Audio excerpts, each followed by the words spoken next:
They say 7 heads together is stronger than one.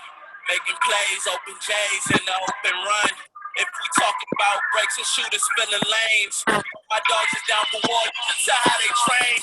Coaches coaching, players play, but they learn from each other. If the roles reverse, this Jason Kidd, we assist one another. Making strides for a ship in the regular season. Lacing up these nights, a band of brothers turn into some demons. The season, spring to fall, we gon' see who was working. When the winter hit the surface, gon' see who deserve it. Left competition in the dust, now the options deserted. Only lions in my circle, we hungry for purpose. Nothing given, all these stripes, you can see that I earned them. Can't fuck the system, take the knowledge, just study and learn it. Be as strong as the weakest, 1 through 12 is equal. Tried to trap me, saw it now, you know I had to thread the needle. You know I had to thread the needle, try erase and draw it up, just trying to see my youngins eating. Yeah, you know I had to thread the needle, try erase and draw it up, just trying to see my youngins eating.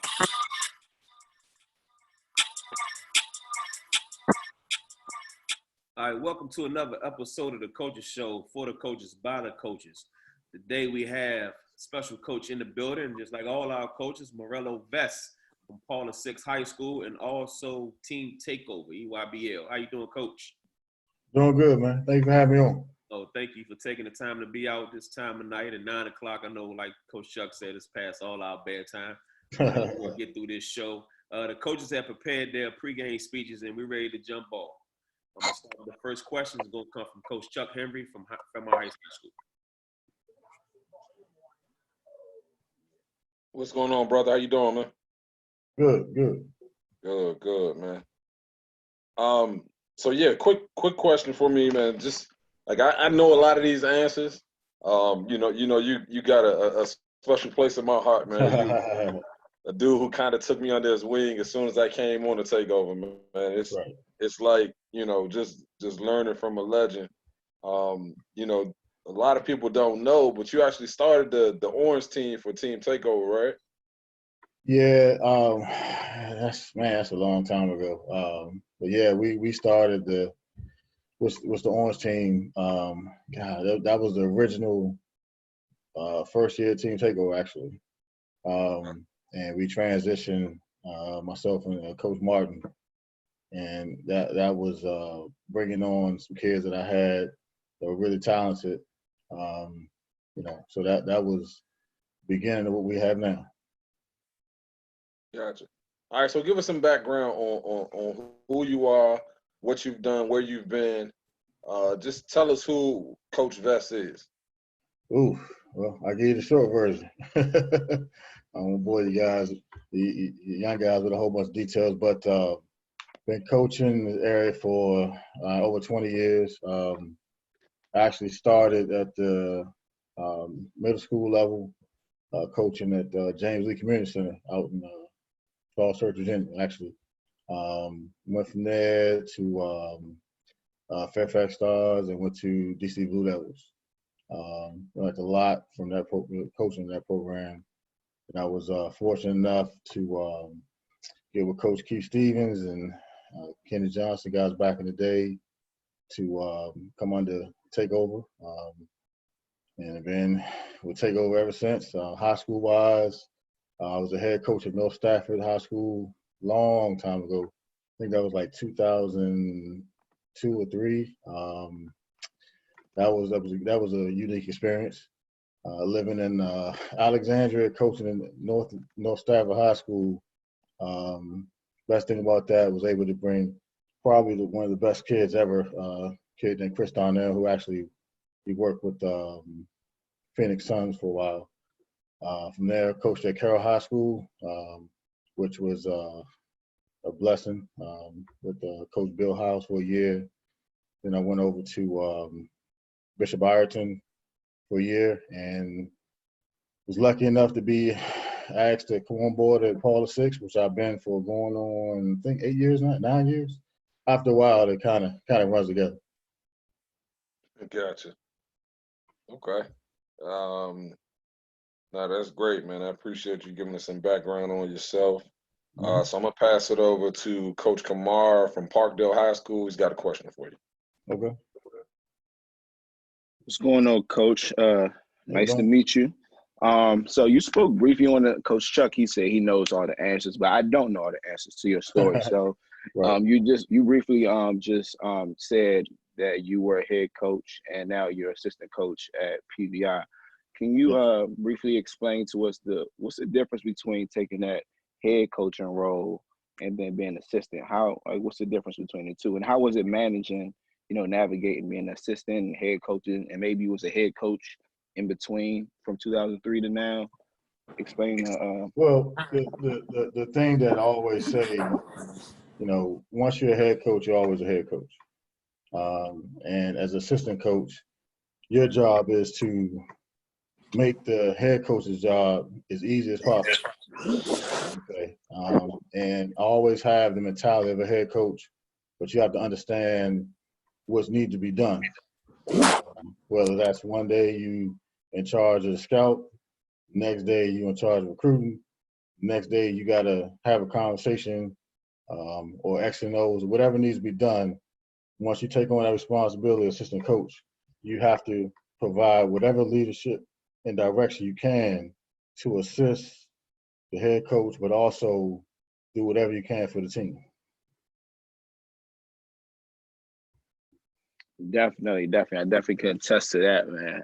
And even me being a head coach now at Parkdale High School, I still just remember those assistant coaching days, and those were like really, really awesome. And just the roles that you play behind the scenes, sometimes it goes unnoticed, but it definitely means a lot. So I definitely can attest to that. So now I'm gonna pass it to Coach O at Bladensburg High School. How you doing, Coach? I'm good. Good to get you on, man. And I will say to myself as well is that PVI is one of those schools I'm always looking at, not just some basketball, but just knowing that a lot of great coaching goes on, and I look at things and I try to pick from different programs to try to merge it into what we try to do at Bladensburg High School. Right. One of the things, can you speak to on the experience with coaching in the WCAC? Well, I look at it like this. It's whether you coach in WCAC, you coach in PG County, Montgomery County, whatever, it's high level basketball. WCAC gets a lot of credit based on the fact of the tradition of the school, but also the coaching and the players. But it's one of those things where WCAC, for me, one of my biggest takeaways is just the, night in and night out. It's no matter who you're playing, does not matter. Every night, you got your team has to be ready to play, and that's one of the things that makes it such a unique experience, because whether you are perceived to be the best team or your record is not where you want it to be, going into that game it's going to be a dogfight, and that's one of the things that makes the WCAC kind of a unique experience, because when you are in those battles and you step away from it, you say, man, we played against night in and night out guys who are, high level, mid level, whatever level. When they step on that court, it doesn't matter. Yeah, you're absolutely right, man. And I say it all the time, because sometimes you can look at the scores and the scores will be in the 50s because you guys know each other so well. Exactly. And scout each other so well that things, that's how it is. And when you're playing good basketball, in my opinion, when the score is like that, and you guys do a great job of scouting one another. One thing I want to touch on too as well, I wanted because at my school I call it the stable, and that's because we're the Mustangs. And I know you're over there at PVI, y'all have this thing called a six man. And I enjoy seeing the six man, Can you talk about that a little bit? Man, that is I'll say this first of all. Coach Morello, when he got there, he worked with the students and it's a community. So the kids, they look forward to being, whether we playing at home, we on the road, the student body has embraced what we do at Paul VI. And that makes it intertwined. So when you're on the court, you're ready for the game, to see those kids show up, on a Tuesday night, doesn't matter who we're playing.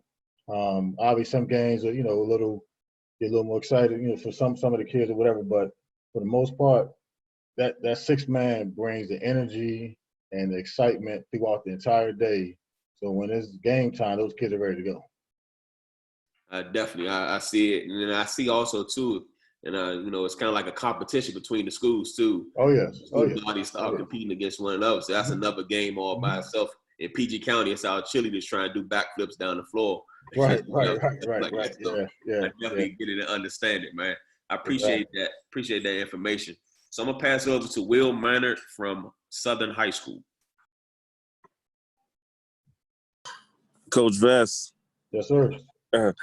Good to talk to you. I know we don't really know each other that well, but through mutual friends, we've talked at events and stuff like that. So it's good to hear about your background. Okay, no problem. Appreciate it. And I know I really enjoyed. This is about 2 summers ago, a hoop group, and you was coaching PVI, and you guys was playing I think Bergen Catholic or Yes. one of the.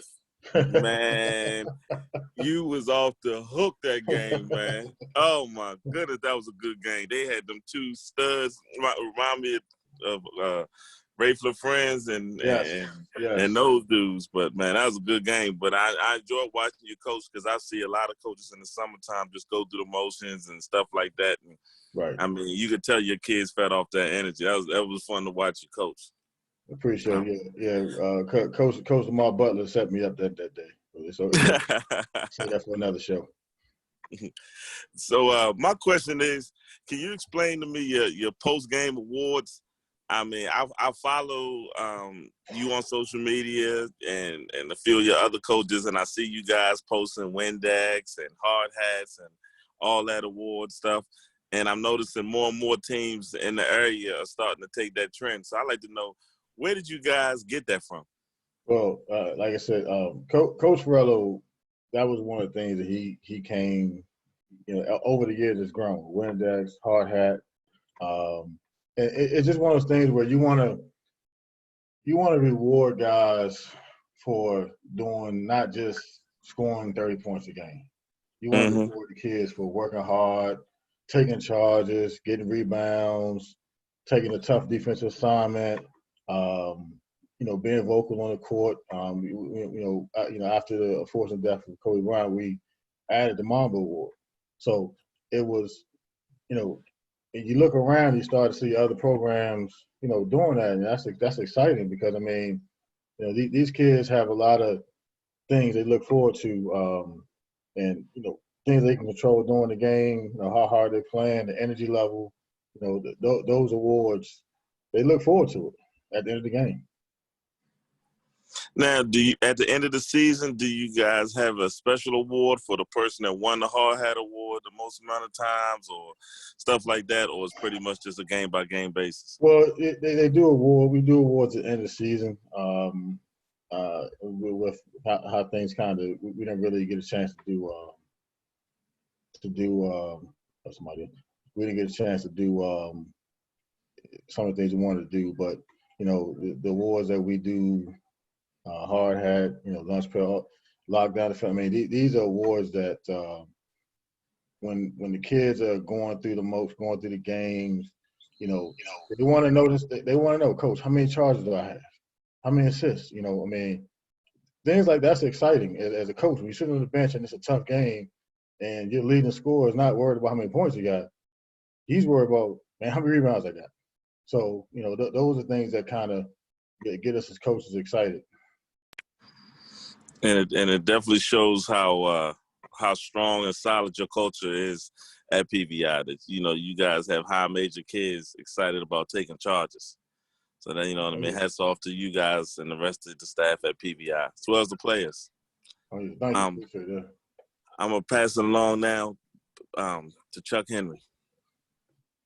All right, so Coach, I want to back up just a little bit. I know one comment you said earlier today was about making a head coach's job easy. So one thing I know about you is you make the coach's job real easy because you get out and you recruit your butt off. We talk a lot. You and I talk a lot about recruiting. Right. And then obviously everybody talks about how athletic a kid is and and the kid can shoot, or this kid's got vision. Take us through some of the things that you look at, and what you're looking for when you're recruiting a kid to, one, your PVI program, and two, maybe your Takeover program. Well, I'll start with Takeover first. I mean, as you guys know, it's for these kids, it should be an honor to wear that uniform. And some of the kids, it's one of those things where when you're watching kids play, it's not always the quote unquote best player that everyone else sees. You have to figure out what's best for your program and how can you help that kid. When it comes to Paul VI, I mean, it's about, for us, it's like you got to know who's going to be able to do the schoolwork in school, who's academically going to be able to come to school, go to class every single day, during the season, after the season, who's going to be able to do the things necessary to make their mark in the classroom, not get in trouble in school, those things like that. Basketball-wise, I wish I could tell you there was a secret recipe, but a lot of times it's about fit. I mean, we see in college all these kids who transfer. Sometimes the situations are just don't work out. An opportunity to have to do other things. For what we try to look for is young men who fit, who want to, we say bleed black and gold. We make sure to understand to be a part of our program. It's easy to look and see Jeremy Roach or Trevor Kills score 20 points, 30 points at the Hoop Fest and everybody go crazy. But they don't understand kids like a Will Page who plays tremendous defense, works hard, communicates. Kids like that, finding kids like I take this much pleasure finding kids like that as we do finding the quote unquote blue chip kids. Okay. All right. So what about in terms of parents, families? Like, do you feel like you're recruiting family as well? Well, I mean, as all you guys know as coaches, you have to have a relationship with the families. You can, when you go talk to a family, as a coach, you understand what you're dealing with, and you have to say, okay, listen, what are you looking for? This is what we can do. How can we help you? X, Y, Z. It's a two-way street. You want parents that are engaged and want their kids to do well. Some parents don't have the time. Some parents have all the time. And, you have to do the best you can as far as interacting with the parents to try to be on the same page to get them to whatever their ultimate goal is. Okay. All right. So tell me some of the things that will make you back off a kid and not recruit them. Well, I mean, a lot of that depends on the situation in which you're not looking for. I can just take it back to as far as the Takeover. I'm looking at body language, attitudes, how they carry themselves, how they interact with their teammates, how they act off the court. Because when you're traveling, all you guys know, when you're traveling on the road, you're responsible. And you want to make sure that those kids understand, we on the road, we got be in a hotel, act like you're supposed to. Make sure if you got works you got to handle, do what you got to do. So when you're trying to recruit them for Takeover, you got to make sure that, listen, we got standards. And that's kind of what you're looking for as you go through the process. Okay. Now that's great insight in terms of, what type of things you're looking for, not just from the players, but from the families as well. And honestly, it just kind of sets the expectation right away, even in the recruiting process of, what the expectation is going to be when you walk through them doors. Right. All right, so I'm going to pass it over to Coach Des Smalls, assistant coach at Washington Adventist University. All right, college coach. Yeah, hey, Coach Gus, how you doing, man? It's a Doing pleasure good, man. meeting you. Pleasure connecting here. I heard so much about you. See you in passing all the time.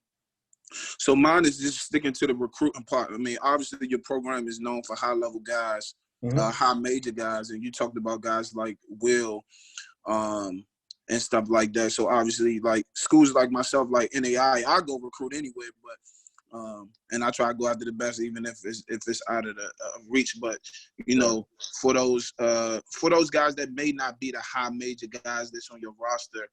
And y'all get a lot of high major schools that's coming in and out. How does the recruitment go? Like, what do you guys do to push the guys that's not high major? Because I know a lot of you guys are consumed with the Dukes and whomever with the success of your program. How are you guys pushing the D2s and get information out to the D2s, the D3s, or even NAIs about some kids that may be available for out like my particular level or the D2s or the D3 level? Well, the first thing I always say, no matter what level you are, whether you is 1, 2, 3, whatever, you recruit the best you can.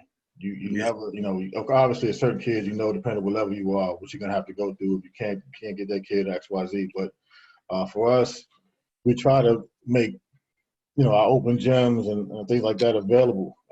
We send out. Actually, we just finished and sending out massive emails and contacts to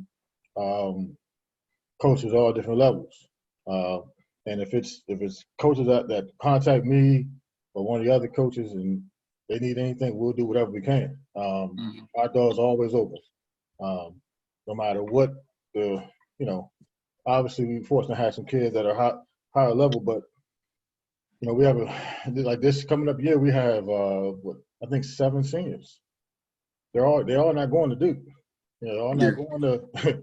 If they did that, I don't know, but you know, we don't. So the thing of it is, you know, as a coach, if I'm a coach in whatever shoes I'm in your shoes. I'm looking at the rosters. I'm reaching out to, you know, guys, say, okay, can this kid play for me? Yes or no? Now I'm gonna go make sure that I reach out to whoever I need to reach out to, you know, and that's the one thing that I think we've done a really good job of, is trying to do our best to make sure that all the kids have coaches, no matter what level they are, to reach out to them, invite them in. When they come in, try to make them feel wanted. Hey man, whatever we got to do to help these young men out. So in the gist of it, for the guys that's maybe being under recruited for your program or something like that, y'all just get their highlight tapes out like the norm, emailing, inviting coaches to the gym. Is that something y'all? You said y'all do that often? Like, is this an open gym invite, or would it be a process like myself? I would have to contact you and be like, yo, when I open gym, I'm trying to see what y'all have available. Listen, the thing I tell all, especially, you know, young coaches, is to listen. If you don't ask questions, you never know. Yeah. Don't reach out, you never know. Because you never know what's going to happen, what situation is going to be. You know, so like I said, open gym is always a way to do it. Me personally, not a big fan of highlights film, because most coaches, they want to see totality. They don't want to just watch the kid making layups. They can watch layup line for that. They want to see other things, you know, interactions. Because no matter what level you are, you bring that kid to your program. If you want to recruit them, that's on you. Yeah. You know, you got to make sure that things, hey, you know, you got to do what you can to help make sure the situation works out good. So, like I said, anything we can do to help, we will. Yeah, I mean, I touched on this in the previous time I was here about doing your homework and wanting to see kids interact and how they take coaching and the whole nine. So I totally agree with you. I was just saying, really wanted to highlight what Paula Six does for the other kids, because, you know, perception is everything, and everybody may perceive that, oh man, we can't go there, they might not give us a chance. That's not necessarily me. You know, I try to recruit kids that fit our program, what we do at Washington Adventist, but just for the masses, because like we try to ask the questions that people may know or may definitely. believe. So, you know, appreciate the information on you sharing that. I'm going to pass it to Coach Diz Wade from Blake. Coach, appreciate you joining us tonight, man. No problem. So, you know, coaching high school and AAU seems like a year-round job, pretty much is. But for just how is it balancing coaching at PVI along with the Takeover EYBL team on the circuit? And how do you manage both? Yeah, and for y'all that don't know, I got a 3-year-old. So, yeah. Yeah. So it's real quiet right now. She's asleep, so we're good. It's one of those things where you over time you learn how to manage your time, and you learn how to make things work for your family, for your personal life. Last year I took a trip to Asia right before the season started. Glad I did right before the season started. So you know you have to balance your family. Your family should always come first, no matter what. I don't care what anybody say. Your family gonna be there. Well, you know, if you do things the right way, your family gonna be there. So, trying to understand, you know, when I was younger as a coach, that was the challenge, because I was still trying to rise up and do other things. So that was always the challenge. But as I've gotten older, know how to balance it. Like I said, I live in Baltimore. Yeah, I know what Paul 6 at now. So it's one of those things where you have to really balance things, and you know, job and XYZ. Nah, definitely good insight. But on the PVI and Takeover side, would you say there's any conflict there at all? No, that makes it tough for managing both. Well, not for me, because I've done it for a long time, and I know how to separate things. Okay, and I know how to make it. I know how to treat people in a respectful manner and make it a business, but also understand that you're dealing with people's children, and you have to understand some people are going to look at you from whatever perspective they're going to look at it. You can't control it. You can only do what you understand, do things the right way. You know, as we make these, you go from fall to 6. You know, in the spring. I mean, at the end of the year, you play teams that in a few weeks you're in the gym with the same kids. Right back. And you have to understand, okay, hey, that's over there in that category. This is a whole different category. Now I'm focused on Takeover. And I have to do things the right way. Nah, man, we definitely appreciate the insight there. I'm going to pass you over to Coach Tobias from Huntington High School.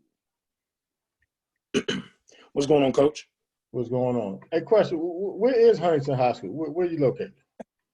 That's a question I get a lot. It's in Southern Maryland. It's in Calvert County. Okay, yeah, that's opposite me. Yeah. Y'all play. Where's Ox coach? Where's he coaching? He's in my county. He's in Northern. He's at Northern. That's our rival.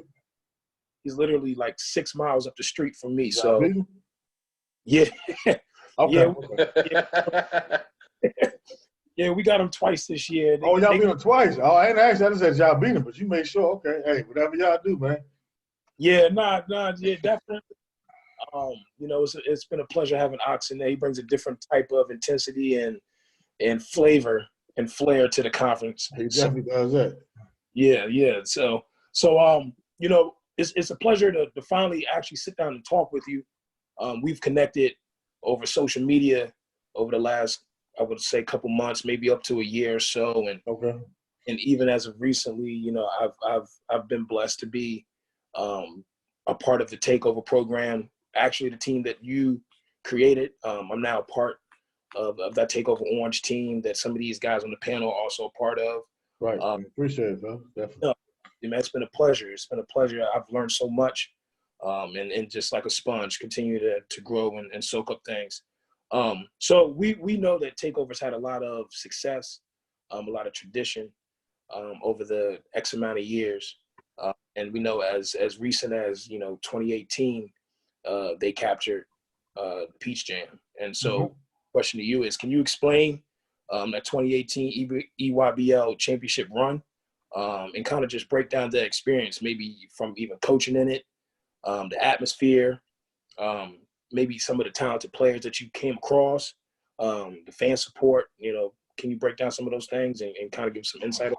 Well, that was Keith's team, 17s, and that was just from the peripheral. Okay, once they got into pool play, so once they got to championship playoff, it was just it was.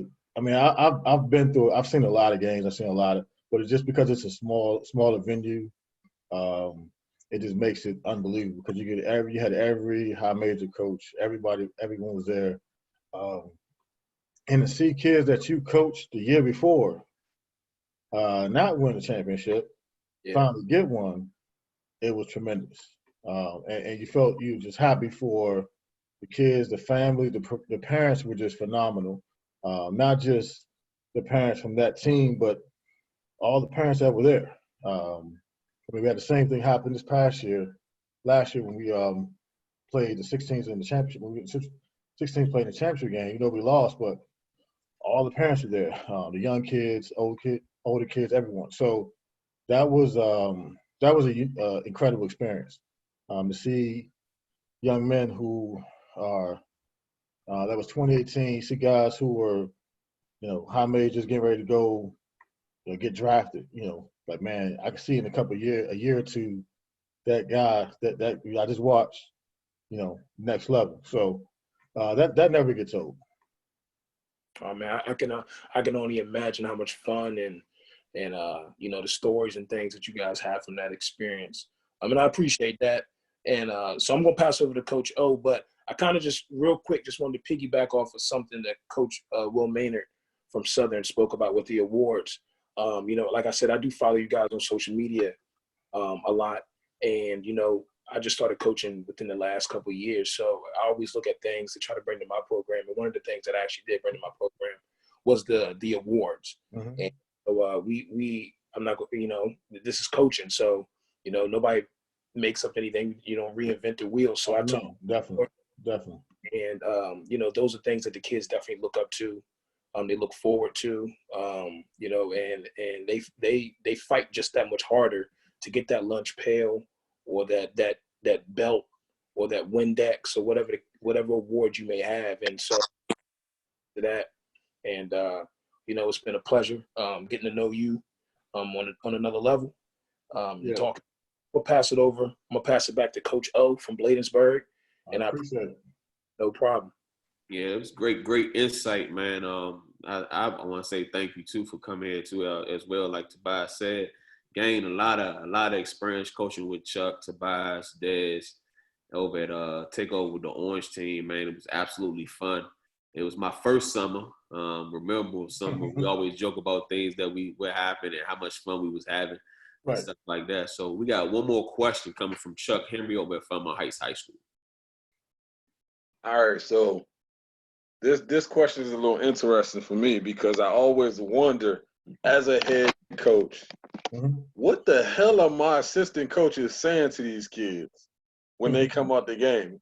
Because I am cussing them out, and I know I'm probably fracturing some confidence at sometimes. But as an assistant coach, man, what are you saying to a guy when he comes out the game? He done turned the ball over, Glenn cussing him out, Doug cussing him out. What do you lean over and say to him as an assistant coach? Well, it's interesting. It's an interesting dynamic. Doug and I have been coaching off and on together since the Orange team when we first started. And I went and I said, Doug, Doug took over 16, and I still was on the Orange team. During the heat of the battle, you have to read everything. You have to read the bench. You have to read the kids on the court. You also have to read your head coach. You have to know, or at least have a good idea What's going on? If he just went at a kid, or if I just went at a kid, or XYZ, or something happened during the game, you have to be able to read and think on the fly and understand, listen, my job is to talk to this young man, hey, just had a big turnover, or it may be even a great play you made. You have to be able to kind of read the situation. There's no one thing that you're going to say all the time. It's going to be depending on, the situation. That's kind of how I look at it. Gotcha.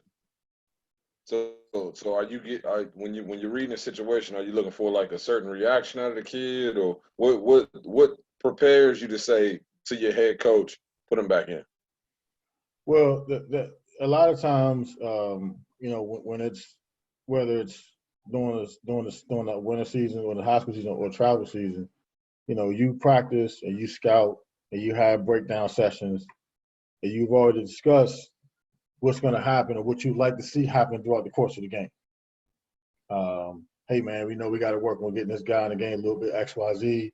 He had a great practice, or hey, he hasn't been doing what he's supposed to do in practice. Kind of struggling a little bit. Hey, let's go with this other guy. If you're in that position that you are confident in yourself and what you're trying to get done, you should be able to communicate with the head coach, communicate with the kid when it comes out. Hey, listen, this is what you did right or wrong. We live in the days nowadays where some kids, they're teenagers. They're going to react not always the same way all the time. And us as adults, we have to be able to control our emotions best we can. It's not easy all the time, but if you got good guys working with you, you've already discussed, you have an idea of what you want to do and how you want to do it. Gotcha. Okay. All right. So I'm gonna pass it back to Coach O, and he's going. I don't know if he got another question or he's gonna wrap it up. I did have one thing I wanted to share with you guys. Okay. Yeah, that was gonna be our last piece because I'm always like, well, we always talk about the last part of the segment is that we want you to share, like you just said, great minds think alike. We always want coaches to share something with us, and also if you had like a question to ask us at this time. So the floor is yours. Okay, so first I want to thank you guys. I mean, like I said, this is for me is great. Guys are doing this for a while. To be on a panel like this, I respect what all you guys do. All levels. So I want to share with you guys. I don't know if you realize, well, you guys are working with the Orange team. You never say, and I told Chuck this all the time, never say, it pisses me off when guys say, oh, it's the second team. So you can ask Keith these questions when you ever talk to him. There were times when we were putting the teams together. This was back when we had all the 17 under kids in the gym. Already had 5 or 6 kids already. And these kids were mid to low Division I players. And my goal was to make sure that when I brought them in the gym, I was like, Keith, man, you don't need him. We good. Or I tell the kid, hey, Keith, man, I don't think that kid can play for you. Just, kind of messing with him, XYZ. There's been, but the thing of it is, when we serve a great purpose because you're giving the kids the opportunity to play takeover, to be in front of college coaches. Mm-hmm. And at the end of the day, when teams see XYZ or a team takeover, they want to see what you got. No doubt. And I always prided myself, and you can ask Doug this and ask Keith. My goal was every team always had. I used to have one year I had a team that had, I think, 9 Division I players. Jesus. 9 Division I players, and we beat a lot of teams that were really, really good. And whenever teams would say, "Oh man, I thought we was playing Keith." Yeah, man, Keith ain't show up, but we here.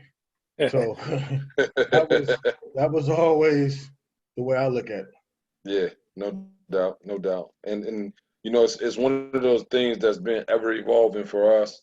I love the fact that we got a bunch of head coaches on the bench, so it's no let up in anything that we do because these guys are always looking at it from two different lenses. Right. And that was one reason why I went into it the way we went into it. And man, I love the fact that Keith and Doug are real like hands off in terms of our group. They've really let us kind of handle it, and obviously I take a lot of mentorship from you. But no, I definitely appreciate the everything that you've given us and the way you've kind of been there to help us through. But yeah, man, we definitely take everything you say in with a lot of weight. We're really proud of what we put out there this past year, especially taking the team super late. And we ended up what we ended up.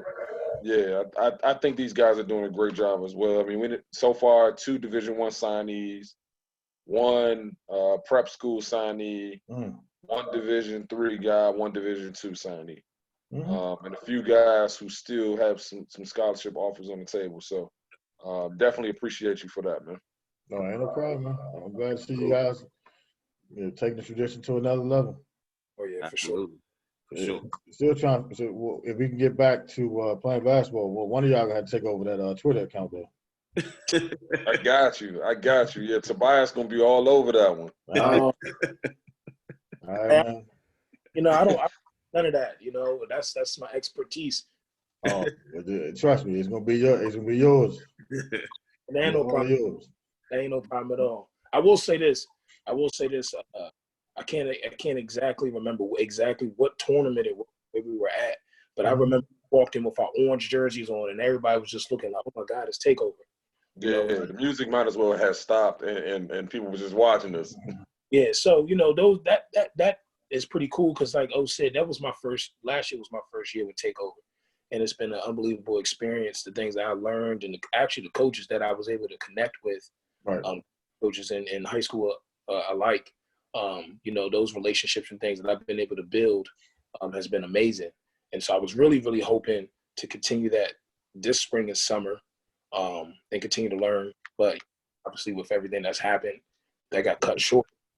With all of these coaching roundtables that we've been able to, interviews we've been able to conduct, we really haven't missed a beat as far as getting insight and really getting to know people. Some of these coaches that we've actually had on here, I had no idea, anything about them.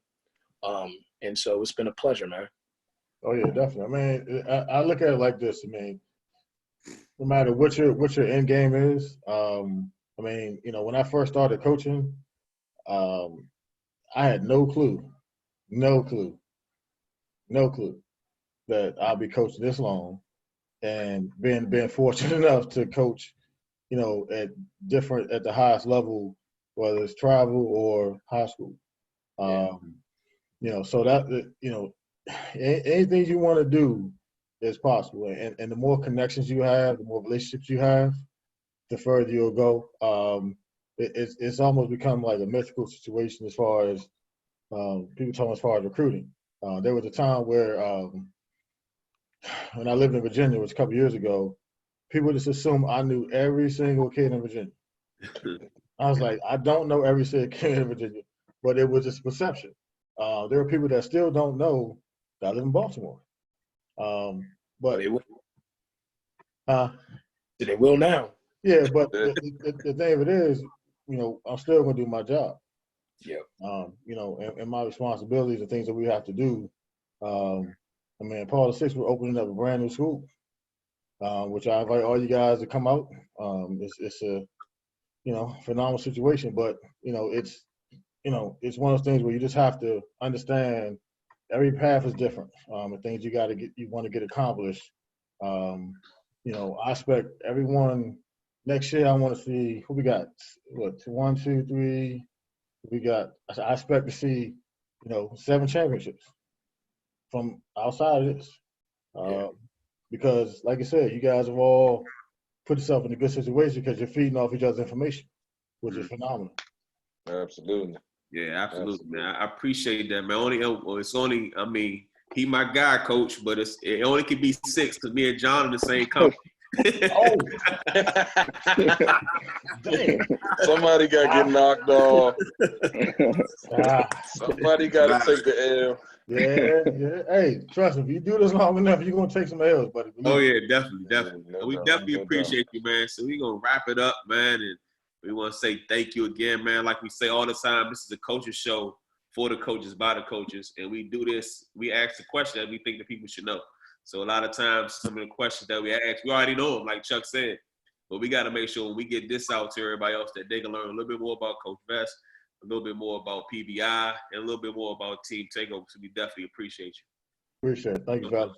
Yeah, man. I appreciate Calvin County on the man. It's not the opposite, this dirty.